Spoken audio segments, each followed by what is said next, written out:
जब भी तुम्हें प्यार रुलाए तो घर के कचड़े में ये चीज जरूर डाल देना, फिर देखना इसके बाद रोना, परेशान होना, प्यार के लिए तड़फना और अकेले सारा दुख झेलना पूरी तरह से समाप्त। जानिए पूरा विश्लेषण। आप देख रहे हैं लव विद एस्ट्रोलॉजी।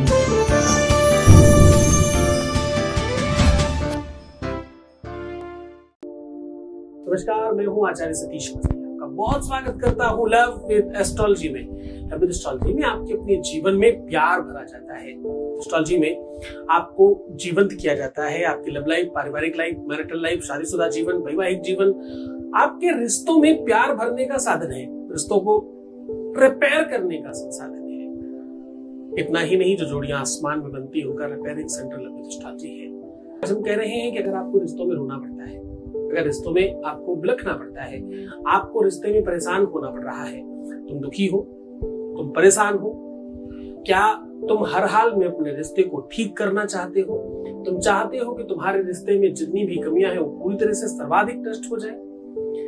आप चाहते हो कि अब रिश्ते में तुम्हारा पावर बढ़े, तुम लीड करो इस रिश्ते को, तुम जो बनाना चाहते हो इस रिश्ते को वो नहीं बन पा रहा है। ये सब चीजों का जवाब है हाँ, ये सब हो सकता है। तुम्हारी वैवाहिक लाइफ चाहे खराब हो और चाहे तुम्हारा लव रिलेशन खराब हो, दोनों को ठीक करने का एक अद्भुत साधन आपको बता रहा हूं। जिस प्रकार से घर को सुगंधित और सुव्यवस्थित और सुसज्जित करने के लिए घर का कूड़ा कचरा साफ कर एक डस्टबिन में डालने की आवश्यकता है, बिल्कुल वैसे ही आपके अपनी लव लाइफ में, रिलेशनशिप लाइफ में जो गंदगी है उसे हटाकर एक डस्टबिन में डालने की आवश्यकता है।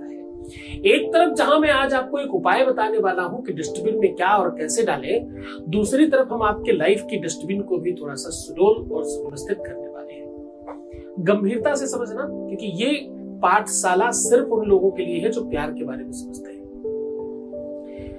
जैसे अगर आप एक कचड़े में उल्टी सीधी चीज डालें, कभी सब्जी के छिलके, कभी फ्रूट्स के छिलके, कभी बाकी गंदगी, सब एक साथ डालते रहिए और वो बहुत समय तक पड़ा रहे, तो आपको पता है कि वो सारा का सारा कचरा एक रूप में हो चुका होगा, यानी खूब सारा काला हो गया होगा, सड़ गया होगा, उसका एक रूप बन गया होगा।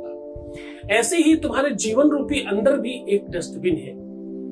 नाना प्रकार के ख्याल, विचार, फीलिंग्स तुम अंदर दबाते जाते हो, भरते जाते हो और वो कुछ और ही बन करके बाहर निकलते हैं। केले का छिलका केले की तरह बाहर नहीं आएगा सड़ने के बाद, वो कुछ और ही बन के बाहर आएगा। वैसे ही अंदर जो तुमने अच्छे विचार भी डाले थे वो भी बुरे विचारों के साथ सड़ करके कुछ और बन करके बाहर आते हैं, जिससे एंजाइटी, डिप्रेशन, क्रोध, फ्रस्ट्रेशन और दुनिया भर की बातों के साथ जोड़ लेते हो कि ये सब चीजें कहां से आई, ये वहां से आती है जो तुम अंदर दबा के रखते हो।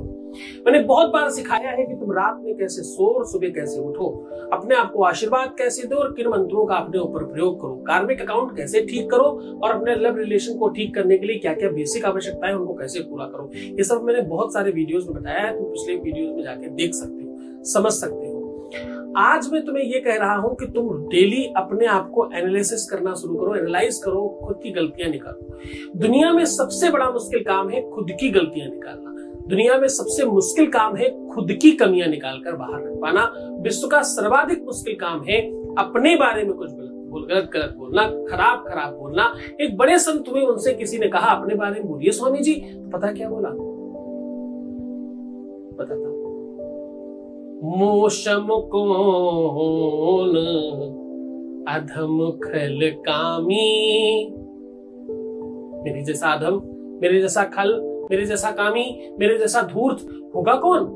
ये जब बहुत विश्व स्तर का व्यक्ति बोल रहा है, जिसमें कोई कमियां थी ही नहीं, तुम तो सब बहुत सामान्य इंसान हो, तुम्हें तो कितना ही करना चाहिए। तुम्हें अपनी गलतियों का एहसास नहीं है, तुम्हें बताए जाने के बावजूद भी तुम्हें ज्योतिष से, टैरो से, एस्ट्रोलॉजी से, वास्तु से, दुनिया भर के तरीकों से बताया सिखाया जा रहा है, इंडिकेशंस दिए जा रहे हैं भगवान की तरफ से, उसके बाद भी तुम महामूर्खों की तरह अगर आंख बंद करके बैठे हो, तो तुम्हारे बराबर धूर्त और तुम्हारे बराबर मूर्ख कोई और है नहीं। फिर हो सकता है तुम्हें मेरी बातें बुरी लगे, हो सकता है तुम्हें मेरी बातें कड़वी लगे, लेकिन सत्य तो कड़वा ही है ना, औषधि तो कड़वी होती है ना। विषस्य विषमौषधम् रोने की, दुखी होने की, परेशान होने की दवाई भी उसी जैसी होगी ना, उससे कुछ इतर तो नहीं हो सकती। तो इस बात को समझना होगा कि तुम्हारे जीवन में एक डस्टबिन चाहिए, कोई ऐसा व्यक्ति जिसे तुम हूबहू अपनी गलतियां बता सको। जब भी ऐसा आए मौका तो तुम कवायद मत करने लग जाना कि नहीं नहीं ये तो उसकी गलती से हुआ, नहीं नहीं ये तो उसकी गलती से हुआ, नहीं ये तो ऐसे इसलिए हो गया, इसलिए उसलिए किसलिए कुछ नहीं होता। जो भी कुछ होता है वो सिर्फ और सिर्फ तुम करते हो। तुम्हारे अपने दरवाजे की चाबी किसी और के पास नहीं होती, तुम ही खोलते हो, तुम ही एक्सेस देते हो, तुम ही परमिशन देते हो, तुम ही सब कुछ होने देते हो। तुम्हारे सबकॉन्शियस माइंड में बुराइयां भी तो तुम ही आने देते हो, नेगेटिव थिंकिंग तो तुम ही आने देते हो।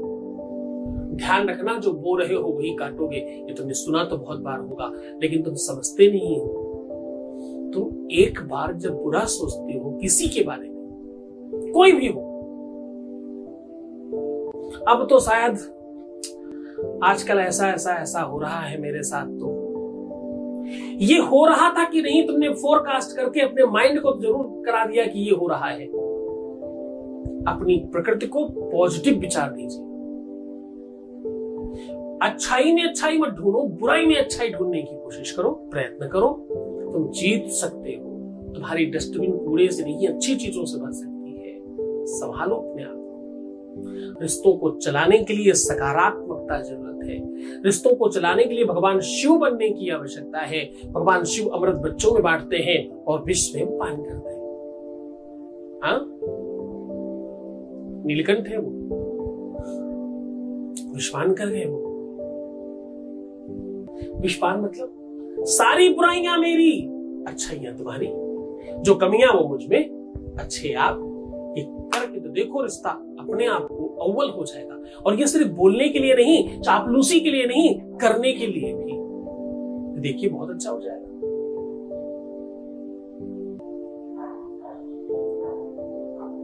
ध्यान से समझना, सर्प में विष है, सर्प में जहर है, सर्प काट सकता है, सर्प मृत्यु का प्रायक है, उसके बावजूद भगवान उसे कंठ पर रखते हैं। मतलब क्या हुआ इसका? इसका मतलब है तुम हमेशा अपने क्रोध को, अपने खराब शब्दों को गले तक रखना, गले के ऊपर नहीं, बोलने मत देना, बाहर बताने देना। सूचक है।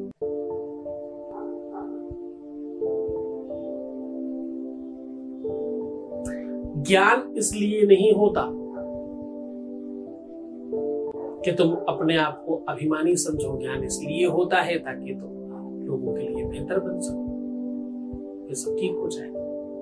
आज मैं कह रहा हूं, डस्टबिन पर बात है इसलिए डस्टबिन के बारे में कुछ बात करी। अपने जीवन में अच्छी और बुरी डस्टबिन रखो, विचार करके डालो कि तुम क्या डाल रहे हो। अब मैं अच्छा डाल रहा हूं, मैं बुरा डाल रहा हूं, मैं अच्छा डाल रहा हूं, मैं बुरा डाल रहा हूं, सब ठीक हो जाएगा। कुछ दिन पहले हमने सुना कोई एक ऐसा देश है जो मच्छर बना रहा है। मच्छर समझते हो ना, मस्कीटो, हाँ, वो मच्छर बना रहे हैं, पैदा कर रहे हैं मच्छर। और जवाब में वो क्या कहते हैं कि ये पॉजिटिव मच्छर है, इनको अगर आप अपने हाथ छोड़ दोगे तो ये नेगेटिव मच्छरों को मार भी देंगे और वहां की सारी की सारी आबो हवा पॉजिटिव कर देंगे। आहा, अब ये भी चालू है। सकारात्मकता का क्या ये भी एक रूप हो सकता है? पता नहीं, सुनने में तो कुछ अजीब सा लगा। अपने जीवन को बेहतर बनाने के लिए प्रयत्न कीजिए। दुखी होकर के, निराश होकर के अपने ही पैर को कोस रहे हो क्या? तुम गलत कर रहे हो। जरा सा झटके में, जरा सी ठोकर में तुम टूट रहे हो क्या? गलत कर रहे हो। जरा सा उतार चढ़ाव रिश्तों में आया और तुम बिदक रहे हो क्या? गलत कर रहे हो। कुछ थोड़ी सी बातें तुम्हारे कर्ण द्वार से प्रवेश कर हरे हृदय द्वार को विदारित कर रहे हैं क्या? हाँ, गलत कर रहे हो। अच्छा हो, बुरा हो, सब अच्छा होता है, वही तो रिश्ता है। तुम में से कितने ऐसे लोग हैं जो अपने प्रेम के अपशब्द सुन करके भी प्रसन्न होते हैं? आपको पता है, वृंदावन में एक संत हुए, वो गालियां देते थे और दुनिया भर से दूर दूर से लोग उनसे गालियां सुनने के लिए आते थे। लोग कहते वो गाली दे दे तो समझो काम हो जाता है, तो लोग उन्हें जानबूझ के चढ़ाते थे ताकि वो गाली दें। गाली से भी प्यार हो सकता है, संतों ने सिखाया। हाँ, हो सकता है। सकारात्मक किसी भी रूप का अच्छा होता है, नकारात्मक किसी भी रूप का बुरा होता है। अच्छी तरीके से किया हुआ कोई बुरा काम भी अच्छा फल देता है। अच्छी नीति के लिए किया गया हो, मंतव्य अच्छा हो उसके पीछे, सोच कर उसके पूरे के पूरे आंसर्स को अपने आप को दीजिए और फिर खड़ा करिए खुद को, आप जीत जाएंगे। खैर, सीधे आपको उपाय को लेकर के चलते हैं। आज मैं कह रहा हूं डस्टबिन में ये चीज डालना शुरू कर दीजिए, आपके जीवन में चेंजेस आ जाएंगे। डस्टबिन आपके रिश्ते को, संबंध को, मधुरता को बढ़ा सकती है। अब सीधा उपाय की बात कर लेते हैं। आपको करना सिर्फ छोटा सा एक काम है। 2 लौंग एक राइट हैंड में, एक लेफ्ट हैंड में पकड़ना है और इसको पकड़ना है रिंग फिंगर और अंगूठे के माध्यम से। थोड़ा पेन होगा इससे पकड़ने में। इससे पकड़ो आराम लगता है, ऐसे पकड़ो तो भी आराम लगता है, इसे पकड़ो तो भी कोई खास दिक्कत नहीं, पर इसे जब पकड़ो तो थोड़ा सा खिंचाव आता है। और खास बात, इस उंगली को ऐसे करने में जिसको ज्यादा खिंचाव आता है उसका रिलेशन उतना ही ज्यादा दिक्कत है, वो उतना ही प्यार का भूखा है, उतना ही प्यार की जरूरत है। तो इससे फूल की तरफ से पकड़ना, उसका नोक वाला हिस्सा बाहर रखना और एक इस दांत से थोड़ा काटना, एक इस दांत से थोड़ा काटना और डस्टबिन में डाल देना। जो काट लिया वो खा जाना। ऐसा बार बार करना, कई बार करना, हफ्ते में प्रयत्न करना, 7 के 7 दिन कर पाओ। पहले दिन से फर्क पड़ेगा, पर प्रयास आपको बार बार करने होंगे। इस उपाय को रेगुलर करना, तुम्हारा कार्मिक अकाउंट ठीक होगा, तुम्हारे बुरे विचार ठीक होंगे, तुम्हारा मंतव्य ठीक होगा, सामने वाले के अंदर प्यार भरेगा, सामने वाला दूर रह ही नहीं पाएगा। तुम्हें रोने के लिए जो विवश कर रहा वो तुम्हारे चरणों में होगा, तुम्हें रोना पड़ेगा ही नहीं। तुम स्ट्रांग हो पाओगे, मजबूत हो पाओगे, होपफुल हो पाओगे और तुम अपनी लाइफ में सफल भी हो पाओगे। करके तो देखो, अद्भुत प्रयोग है। खुश हो जाओ, मुस्कुराओ, सुंदर बनो। हर हाल में आधे घंटे में प्रणाम करके पानी पीना और खूब ध्यान रखना अपना और अपने प्यार का। बाकी सब ठीक हो सकता है। रोना, बिलखना, परेशान होना, उल्टा सीधा सोचना, नेगेटिव थिंकिंग रखना, पैसों का आदान प्रदान करना, प्रीवियस लाइफ बताना, ये सब मना है। ऐसा नहीं करना। ऐसा करोगे तो सब ठीक नहीं हो पाएगा। बाकी मैं तुम पर ध्यान तो रखते ही, तुम्हें बताइए, तुम्हारी हर बात पता है अच्छी होगी।